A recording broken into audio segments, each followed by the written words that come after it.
Hi everyone, let's go over my bullish and bearish Elliott Wave scenarios on Bitcoin, starting with the bullish scenario where we're looking for a 3-wave regular flat corrective structure where the common target for wave C is between the 1 and the 1.236 trend-based fib extension taken from the high to the low of A to the high of B, giving you a target area between 59.7k and 56.6k, which as you can see has been touched.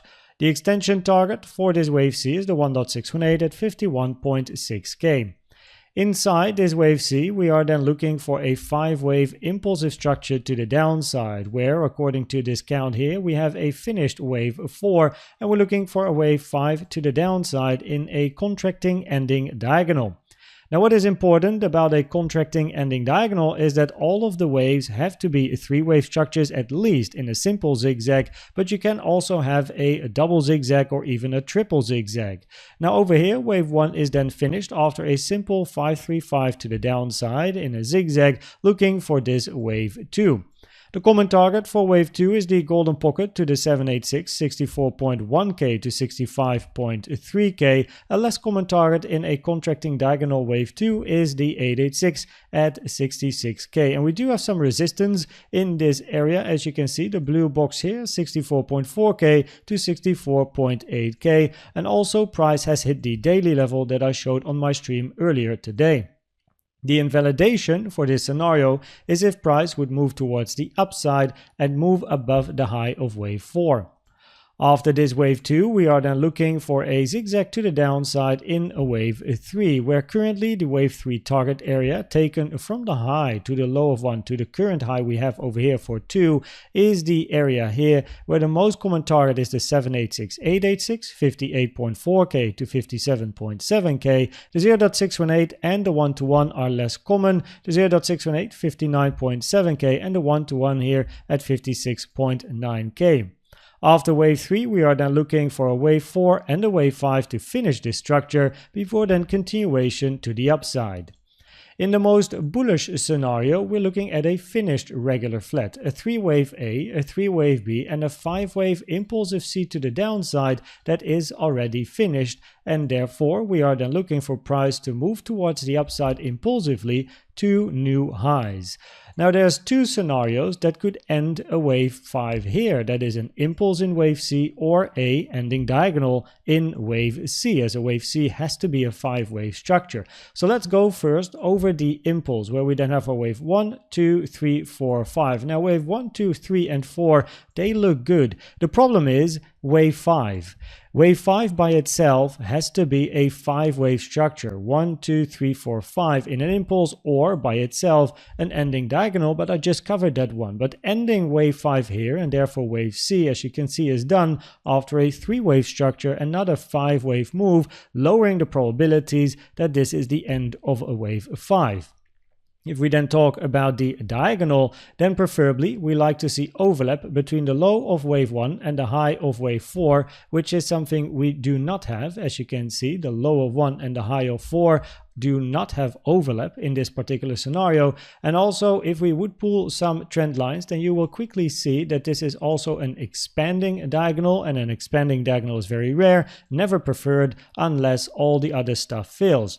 Another good to know thing is that this wave 3 is longer than wave 1. Also because of that, you can talk about an ending diagonal that is expanding already, but wave 5 is shorter than wave 3. And that is not allowed. If wave 3 is longer than wave 1 in an ending diagonal, wave 5 has to be longer than wave 3.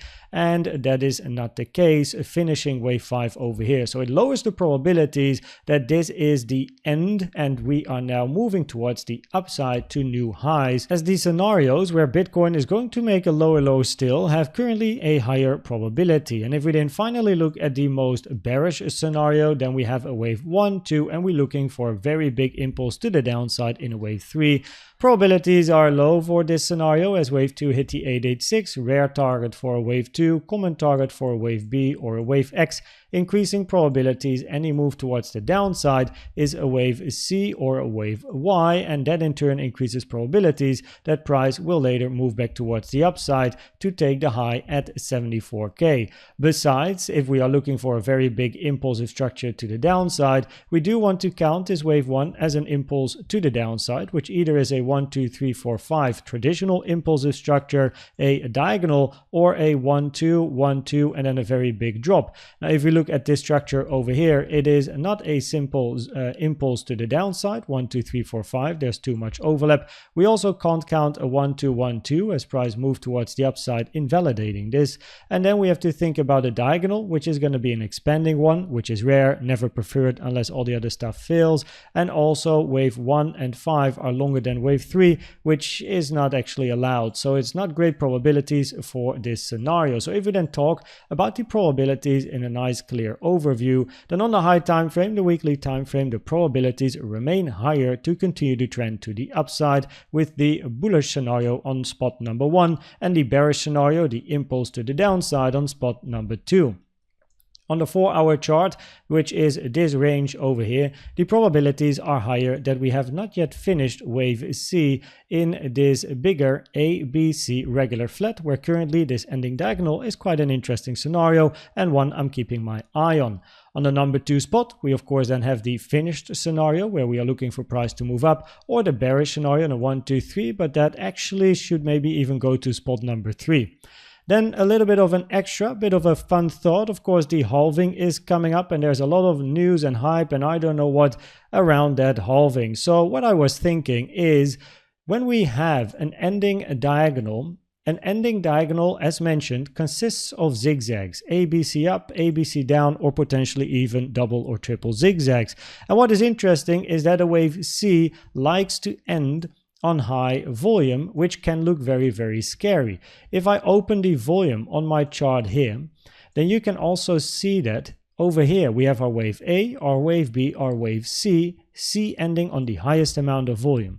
So with that in mind, what I think would be interesting, and it's just a fun thought, of course it's not necessarily Elliott Wave related, but if we can get an ABC to the downside on the day of the halving, meaning a wave 3 to the downside, right? And then also end this ABC for wave 3 on a high amount of volume, it creates a little bit of fear and panic, which is exactly what I would like to see. Then number 2, I would like to see a strong bounce to the upside and start wave 4 over the weekend, which by itself is also an ABC. And what is an ABC? It is a 5-3-5 wave structure. So if people see a 5-wave impulsive move to the upside, they might be thinking the low is in and we continue, as they might be thinking about a wave 1, 2, 3, 4, 5. Instead, we're going to be looking for a 1, 2, 3, people that are going to be buying, are eventually going to have a problem, as we're then looking for price to move to the downside next week. So during the weekend, we then get 4, or early next week to finish 4, and then we move down again for wave 5 to the downside, which then is the final point I have over here. So move down next week once more with high volume in an ABC, maybe even the highest volume, make it very scary, right? Panic, panic, panic, everyone's selling. Grab that liquidity and turn it around to the upside. I hope that this video was helpful or valuable to you. Please check out the most recent educational video I've made about the best trading indicator you can use in my opinion, which is the CVD. And for now, thanks for watching and subscribing, and I'd like to see you at the next one. Bye bye.